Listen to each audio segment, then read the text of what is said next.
مشہور ترے اٹھنیاں جنہاں تے حضور سوار ہوندے رہے، ترے، غدبہ، قصوہ اور جدعہ، یہ ترے مشہور اونٹنیاں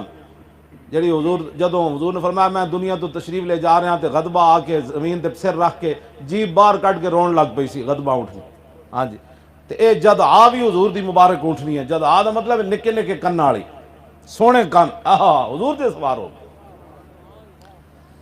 صدیق اکبر جدوں ایتھے ہاتھ چکے نا تے سمع الرغبۃ خلف ظہری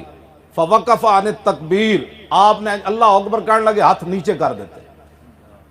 فرمایا حاضی رغبت ناقت رسول اللہ صلی اللہ علیہ وسلم الجدعہ، فرمایا یہ جو اونٹنی کے بولنے کی آواز آ رہی ہے نا یہ رسول اللہ کی جدعہ اونٹنی کی آواز، یہ بھی پتہ سی غدبہ کنج بول دی تے قصوہ کنج بول دی۔ افضل الخلق بعد الرسل،